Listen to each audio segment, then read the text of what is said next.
अतिवृष्टी पीक विम्याच्या मागणीसाठी 31 जानेवारीला जिल्हाधिकारी कार्यालयासमोर धरणे आंदोलन करणार असल्याचा इशारा स्वाभिमानीचे जिल्हाध्यक्ष सुरेश काळे यांनी दिलाय।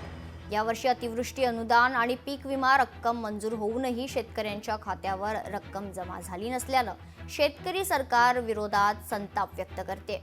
वारंवार निवेदन आणि मागण्या करूनही सरकार या प्रश्नांकडे लक्ष देत नसल्यानं आंदोलन करण्याचा इशारा शेतकऱ्यांनी दिलाय।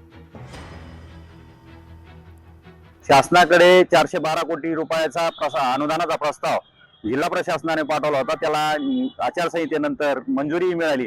ते पैसे जिल्हाधिकारी कार्यालयाकडे वर्ग झालेत, मात्र अद्यापपर्यंत शेतकऱ्याच्या खात्यावर वर्ग झालेले नाहीत। त्यामुळे त्या 412 कोटी रुपयासाठी स्वाभिमानी शेतकरी संघटनेच्या वतीने 31 जानेवारी रोजी जिल्हाधिकारी कार्यालयासमोर धरणे आंदोलन करण्यात येणार आहे।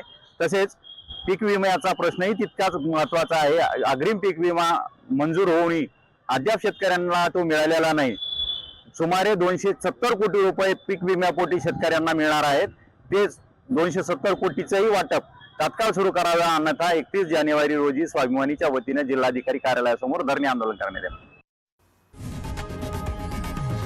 लोकशाही मराठी ऐका, पहा, जागरूक रहा।